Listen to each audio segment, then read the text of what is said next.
The dragons have descended, and we here at Tepastorm were excited to jump right into this first day of a new meta. The power level of this expansion cracked the vault on old favorites, while bringing new archetypes to the limelight. Control-oriented classes that were once dependable staples evolved into the predominant aggro decks of day one. Some classes flourished more than others, but all received tools and bombs that will leave a mark on every format, and Standard most of all. Before we dive into the day's highlights, don't forget to subscribe to the channel for the latest Tepastorm news and Hearthstone content. Now, let's see what's been unleashed. The first 12 hours of the new meta demonstrated the community's eagerness to experiment in Standard. Asmodai returned to his old class favorite and worked on Galakrond Rogue, while Navi'ut took to the pre-Doom of the Tomb iterations of Thief Rogue that featured no new cards from the expansion. BoarControl took Highlander Warlock to top 14 Legend, making the most of Warlock's diverse toolkit and life tap hero power in this young meta. Among the decks to make number 1 Legend on day 1 was an aggressive Galakrond Priest build by Nohandsgamer, using a combination of BoarControl and new Priest combos for either great damage or great value. Our final highlight before reviewing the top Standard decks of day 1 is Faceless Corruptor, which is finding play in aggro and control decks, becoming arguably one of the most valuable neutral cards of the set for tempo-minded players. As how every day 1 meta report begins, we feature an innovative deck by Dog. Handlock appears to be back, rewarding players for drawing cards and taking damage. Oh shit, is he going in? Wait, he's dead though. Isn't this like a lot of damage to his face? 6, 12...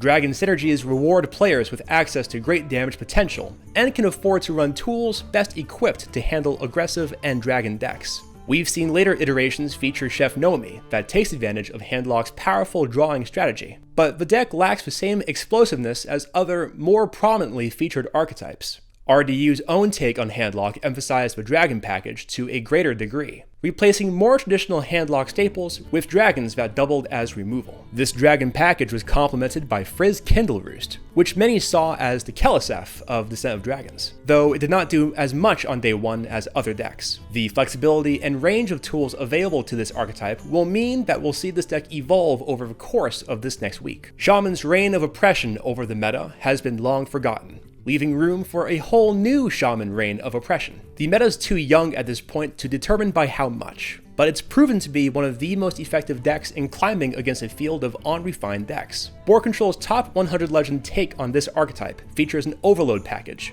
while using Kronk's Dragonhoof to make the most of Galakrond the Tempest. Zalae's day 1 number 1 Legend Galakrond Shaman features the quest package that makes use of old and new battle cries to return Quest Shaman to the forefront of the meta. Either take seems equipped to handle aggressive openers or take advantage of slower decks, promising powerful board development and board swings. Galakrond Shaman is a natural force to be reckoned with. Pirate Warrior makes a triumphant return to Standard, thanks to the introduction of much-needed pirate support. Ankar is the star of this archetype, providing a consistent tutor ability that makes you wish Forge of Souls was still in Standard. Pulling pirates from your deck in addition to your regular draws plays strongly to a tempo-oriented strategy that rewards the aggro player. As featured in Thijs' list, the deck has powerful openers, and Galakrond the Unbreakable's Invocation adds an additional 3 damage from your hero, as well as a late-game refueling option that rewards loyalty to the Primordial Dragon. Luker's day 1 Legend take on this archetype drops the late-game potential of Galakrond and leans more heavily on the archetype's aggressive strategy, making for a more consistent early game.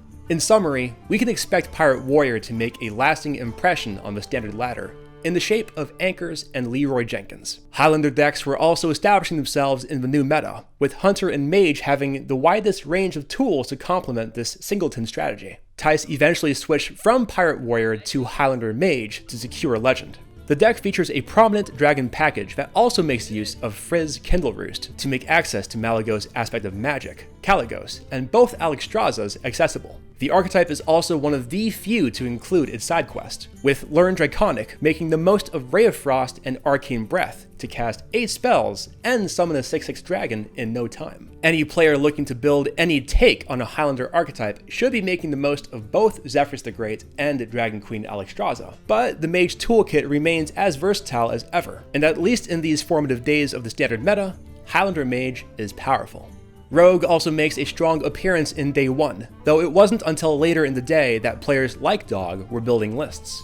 Galakrond the Nightmare's Invocation package complemented the class's emphasis on tempo and value. Galakrond Rogue's access to Lackeys and Spirit of the Shark makes for more efficient combo synergies that can explode in single, game-defining turns. Single-target hard removal was rare enough on Day 1 to reward strategies that relied on these single turns to climb the standard ladder. Other deck lists found notable success in the earliest days of the new meta, such as Love Top Cute's number 18 Legend Quest Hunter, but the 5 previously mentioned archetypes are among the top candidates to make a feature in the top tiers of next week's Tempestorm Standard Meta Snapshot. Overall, the Descent of Dragons succeeded in altering the standard landscape significantly. This ladder was already recovering from the absence of Evolved Shaman, throwing the ladder into deeper chaos in response to a new expansion than ever before. We were seeing Combo Priest make a slow recovery towards the top tier, but the sudden elevation of the format's power level are forcing players to reassess old standards that may no longer apply in this new meta.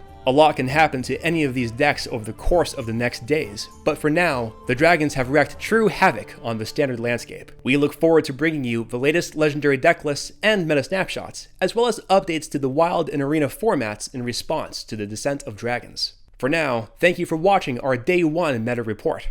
Let us know what decks are making the greatest impression on you. What have you been taking to the ladder? Let us know in the comments below, and be sure to subscribe to the channel for latest Tempestorm news, Hearthstone content, and meta developments. Thanks for watching.